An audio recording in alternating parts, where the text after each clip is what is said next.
दोस्तों नमस्कार।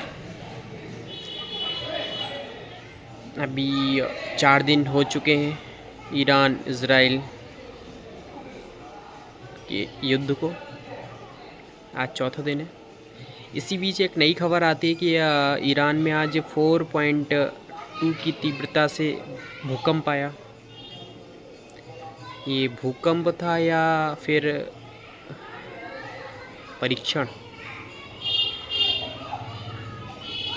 इस बात का भी बहुत बड़ा संशय है। अभी इस बात को लेकर कुछ खुलासा नहीं हो पाया कि ये भूकंप था या कोई परीक्षण, परमाणु परीक्षण। दोस्तों, ईरान लगातार इज़राइल और अमेरिका पर अटैक कर रहा है। इज़राइल भी ईरान पर अटैक कर रहा है। ईरान के पास, दोस्तों बताऊं मैं, ईरान के पास ऐसी मिसाइलें हैं जो 2500 किलोमीटर प्रति घंटा, 2400 किलोमीटर प्रति घंटा, 1700 किलोमीटर प्रति घंटा, बहुत हाई टेक्नोलॉजी मिसाइलें। कुछ तो ऐसी मिसाइलें हैं दोस्तों जो हवा में उनकी दिशा को बदला भी जा सकता है। हवा में उनकी दिशा को बदला जा सकता है। अमेरिका भी बोल रहा है कि मैं अपना बदला लेकर रहूँगा, जो मेरे सैनिक मरे हैं मैं बदला लेकर रहूँगा। अभी दोस्तों, जो ईरान के रास्ते से जो वर्ल्ड में करीब 20 से 30% तेल सप्लाई होता है, उस रास्ते को भी ईरान ने बंद कर दिया है। तो तेल की कीमतों में भी उछाल आएगा, ये देखने को मिलेगा बहुत जल्दी।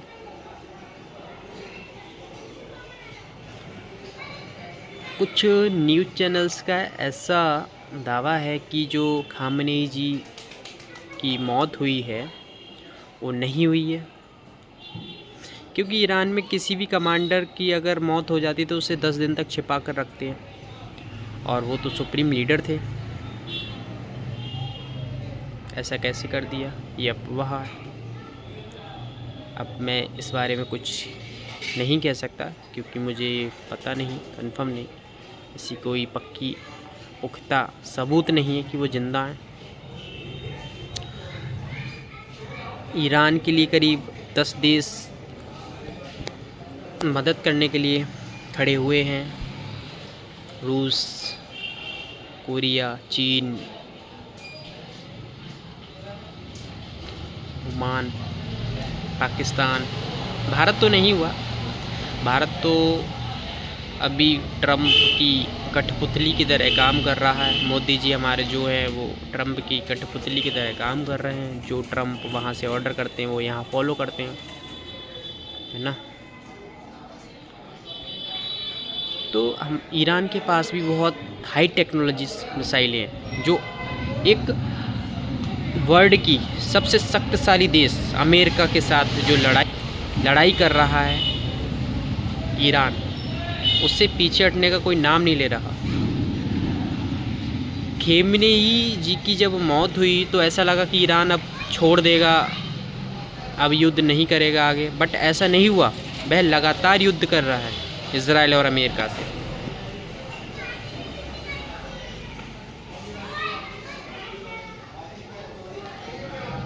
जो सुप्रीम लीडर थे खेमनेई, वो हमारे उत्तर प्रदेश बाराबंकी से ताल्लुक़ रखते हैं। उनके जो पूर्वज हैं वो यहाँ के पैदा हुए।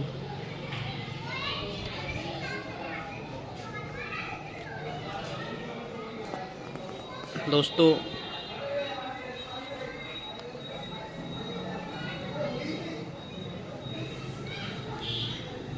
ऐसा कहते हैं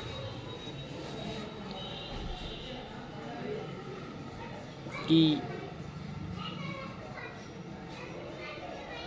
अमेरिका बोल रहा है कि हम बदला लेकर ही रहेंगे, कुछ ही घंटों में इसका जवाब देंगे। ईरान तैयार रहे भुगतने के लिए। सऊदी अरब का जो वर्ल्ड का सबसे बड़ा रिफाइनरी था, वहाँ पर भी ईरान ने अटैक किया।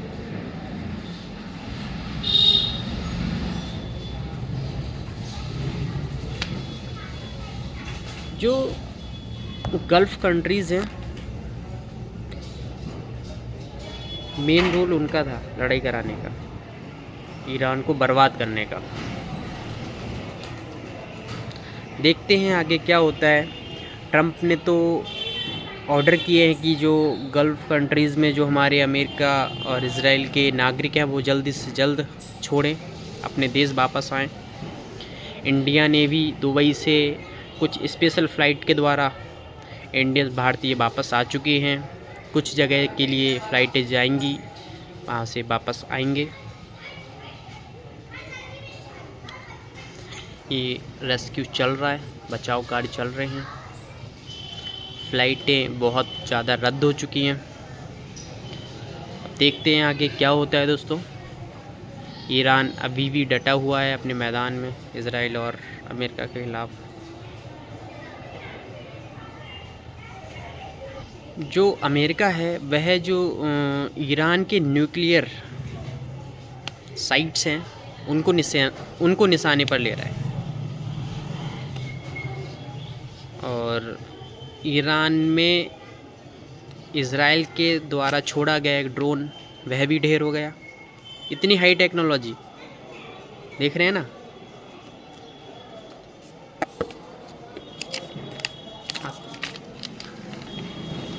बहुत कुछ अलग होने वाला है। हो सकता है जो लड़ाई चल रही है वो वर्ल्ड वार 3 में कन्वर्ट हो, ये भी हो सकता है। देखते हैं दोस्तों, मिलते हैं अगली वीडियो में। होली का त्यौहार है, होली अच्छे से खेलिए। हैप्पी होली। नमस्कार दोस्तों, बाय बाय।